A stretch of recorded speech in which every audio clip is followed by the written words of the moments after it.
Hey everybody, it is Sam via Ambassador Mandy McCullough here to share with you my Roman empire of haircuts right now. It is Sabrina Carpenter. She's been opening for Taylor Swift at the Eras Tour this year, and her hair is awesome. Today I'm going to show you how I would style big bouncy blowout with Sabrina Carpenter Fringe.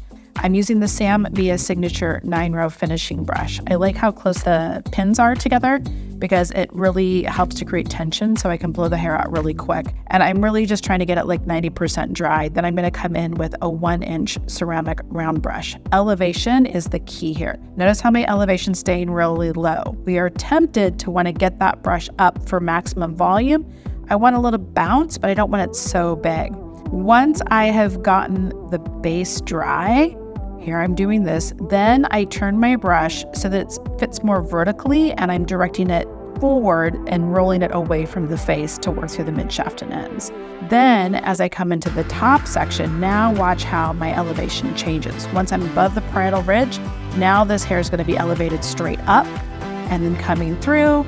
And as you work with a ceramic round brush, the key is really making sure that the midshaft and the ends are running smooth along that ceramic base, because that's what's going to close down the cuticle and give you a smooth, polished finish.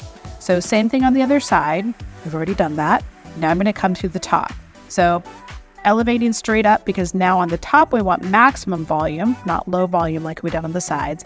Also notice how I'm taking the midshaft to the ends and pre-wrapping it over my ceramic round brush to continue with that smoothing and closing down the cuticle with heat. So as I continue forward, I'm going to start directing the hair to move forward as well. This is going to give us more volume and bounce in that full bouncy blowout. Now, coming to this front section, I tend to get myself positioned in front of my client. In general, our hands like to move towards us. So if I do this, this is easier on my body. Watch as I'm really making sure that the cuticle really like polishes through on top of that ceramic base to help give us a really pretty smooth finish. Now we're going to come into the fringe. I'm going to make a small triangle. The outside of this triangle is going to meet up with the center of the eye. Here's my eyes, there's her eyes.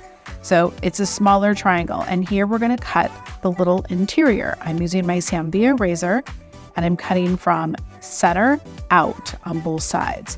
Whenever you cut fringe, we always want to follow principles, but it is visual too. I like to wet this down, reshape it a little bit once I've cut that length off. And then you'll see I'm longer on one side than the other. No problem. Don't beat yourself up about it. Just come back in and recut it so that it's nice and even and balanced. There you go.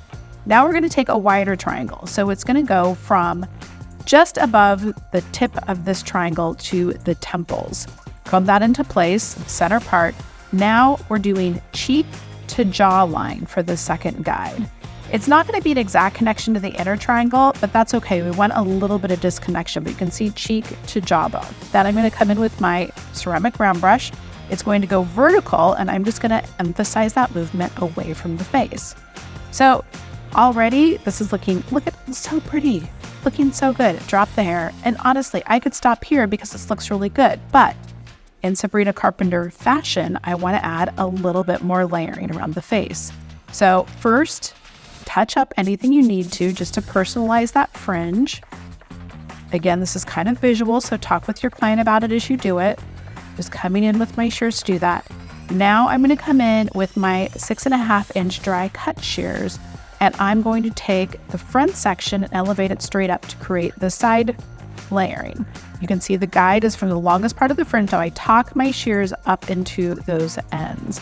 Look at how nice and sweepy that adds balance to the fringe. Same thing, elevate the hair straight up, and you'll see here the longest piece of the fringe is my guide. From there, I'm going to tuck my shears straight up into that length, and then it just is the easiest way to create super soft connection and really gentle layers through long hair. So pretty. This is really a classic look. It's Brigitte Bardot, but it's now Sabrina Carpenter. It just has such a nice look. I'm so excited that this is on trend again right now. Really, really easy. Sometimes we overthink things, and there is no reason to overthink this. Keep it simple, make it pretty, give it a big finish.